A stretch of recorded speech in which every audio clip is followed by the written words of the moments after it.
इस क्वेश्चन में क्या गिवन है उससे हमसे बोला है high level of fertilisers and pesticides needed when farmers try to produce high yields of same crop year after year pollutes water supply। ठीक है, उसने क्या बताया कि जब फार्मर्स एक ही तरह की crop same crop year after year produce करने के लिए बहुत सारा फर्टिलाइजर्स और पेस्टिसाइड्स अगर यूज करते हैं, इन दैट केस जो वाटर सप्लाई है वो पॉल्यूट हो जाती है। तो experts therefore urge farmers to diversify their crops and to rotate their planting yearly.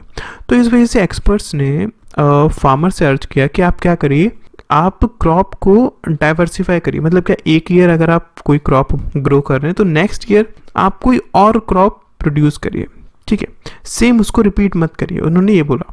आगे उसने एक पॉइंट और हमें दिया कि to receive governmental price support benefit for a crop farmers must have to produce same crop for the past several year. Government की तरफ से जो प्राइस सपोर्ट बेनिफिट मिलता है एक फार्मर को, ठीक है, वो तभी मिलता है जब एक farmer year after year same crop produce करे। ठीक है, तो यहाँ पर क्या हो रहा है, आपके पास वाटर जो है वो पॉल्यूट हो रहा है, किस वजह से? बिकॉज फार्मर्स क्या करते हैं, वो सेम क्रॉप को ग्रो कर रहे हैं ईयर आफ्टर ईयर। ठीक है, तो एक्सपर्ट्स ने क्या बोला फार्मर्स से कि आप क्रॉप को रोटेट करिए। बट एक और पॉइंट उसने यहाँ पर हमें बता दिया कि जो गवर्नमेंट से सपोर्ट मिलता है फाइनेंशियल या फिर जिस किसी भी तरीके से एक फार्मर को, वो तभी मिलता है जब वो सेम काइंड की क्रॉप प्रोड्यूस करे। राइट, तो यहाँ से उसने हमसे पूछा क्या है कि the statement above if true best support which are the following conclusion. तो ऊपर जो हमें इंफॉर्मेशन मिल रही है उससे क्या कंक्लूजन मिलता है, ये पढ़ते हैं। उसने क्या बोला है कि farmers can continue to make profit by rotating diverse crop, thus reducing cost of chemicals, but not by planting the same crop each year। See, ऊपर कहीं पर भी प्रॉफिट से रिलेटेड बात नहीं करी गई है, तो आप ऑब्वियसली कुछ इसको कंक्लूड तो कर ही नहीं पाएंगे। राइट, तो फर्स्ट वाला तो यहीं पर गलत हो गया। सेकंड क्या बोलता है वो, the only solution to the problem of water pollution from fertilisers and pesticides is to take farmland out of production. Obviously ऐसा ऊपर कहीं पर भी गिवन नहीं है कि आपके पास सिर्फ एक ही सॉल्यूशन है वाटर पॉल्यूशन को हटाने का, कि आप फार्म लैंड में ग्रो ही ना करें, प्रोडक्शन ही ना करें। तो ये भी आपके पास यहीं पर एलिमिनेट हो जाता है। आगे क्या बोलता है वो कि the rules for governmental support of farm price works against efforts to reduce water pollution. ये हमारे पास पॉइंट सही है। ऊपर जो था हमारे पास जो गवर्नमेंट का सपोर्ट मिलता था वो कॉन्ट्रडिक्ट कर रहा है ना, इजंट इट? गवर्नमेंट आपको सपोर्ट कब करेगी, जब आप सेम क्रॉप को ग्रो करोगे। बट अगर आप सेम क्रॉप ग्रो करते हो तो आप वाटर को पॉल्यूट कर रहे हो। तो इसका मतलब क्या है कि आपके पास जो गवर्नमेंट सपोर्ट है वो अगेंस्ट में है, किससे? To reduce water pollution. इसका मतलब ये पॉइंट आपके पास कंक्लूड हो रहा है। अभी तक जो हमारे पास पॉइंट्स हमने पढ़े उसमें से सी इज द बेस्ट। ठीक है, चलिए फोर्थ पढ़ते हैं। उसने क्या बोला है कि new farming technique will be developed to make it possible for farmers to reduce the application of fertilizers and pesticides। See, ऊपर उसने बात ये नहीं करी है कि अगर आप एक क्रॉप ग्रो करते हो नेक्स्ट ईयर अलग क्रॉप ग्रो करते हो तो आप पेस्टिसाइड और फर्टिलाइजर्स का यूज नहीं करेंगे। ऊपर बात करिए आप अगर सेम यूज करते हो, सेम ही क्रॉप ग्रो करते हो, इन दैट केस आपके पास प्रॉब्लम क्या होती है, वाटर पॉल्यूशन की होती है। यहाँ पर उसने ये नहीं बोला है कि आपके पास रिड्यूस कर देंगे application of fertilisers and pesticides, तो इसलिए ये भी हम हटा देंगे, इसको हम कंक्लूड नहीं कर सकते हैं। आगे वो क्या बोलता है कि governmental price support for farm products are set at level that are not high enough to allow farmers to get out of debt।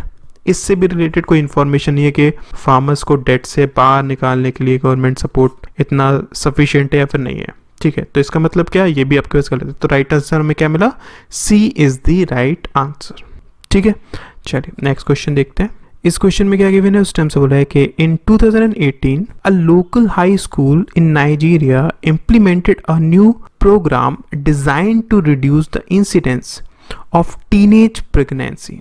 ठीक है, 2018 में आपके पास एक नाइजीरिया में एक प्रोग्राम को लॉन्च करा गया, उसे डिजाइन करा गया, क्या चीज रिड्यूस करने के लिए, कि जो टीनेज प्रेगनेंसी है उसको रिड्यूस करने के लिए। The programme however failed to produce the desired result ठीक है, जो प्रोग्राम था वो फेल हो गया, मतलब उससे जो हम चाह रहे थे वो रिजल्ट्स नहीं मिले. If the program had been successful the drop out rate of female students would not have increased substantially in 2018. अगर आपके पास ये जो प्रोग्राम था अगर ये सक्सेसफुल हो जाता तो 2018 में जो काफ़ी स्टूडेंट्स ड्रॉप आउट हो गए वो नहीं होती, ये जो इंक्रीज हुआ ना वो आपके पास नहीं होता. उसने हमें ये चीज़ इन्फॉर्मेशन में दी हुई है.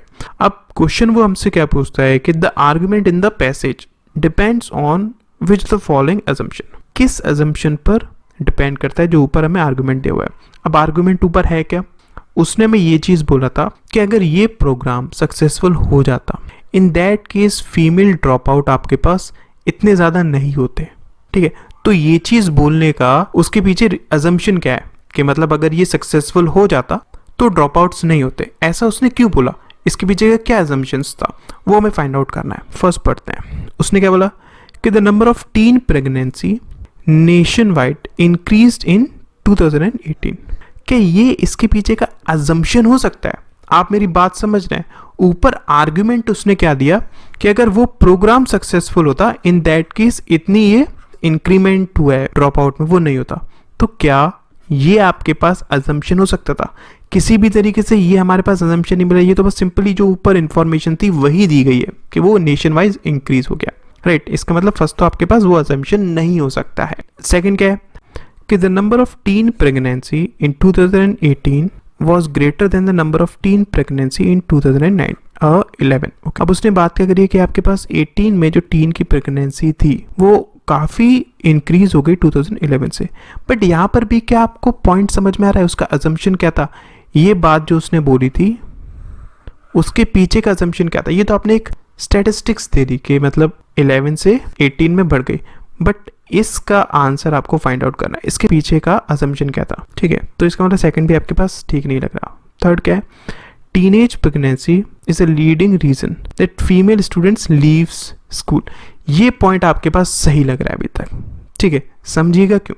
देखो, टीनेज प्रेगनेंसी की वजह से फीमेल्स लीव करती हैं स्कूल.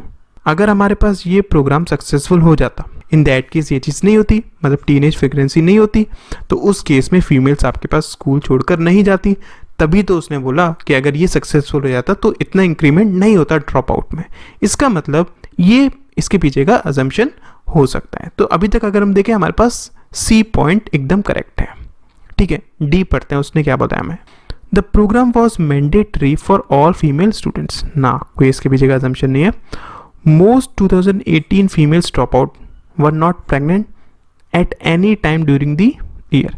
नहीं, ये भी आपके पास किसी तरीके से अजम्पशन हमें नहीं मिला है, तो मतलब कि इसका राइट आंसर सी ही होगा. ठीक है, समझ में आ गया.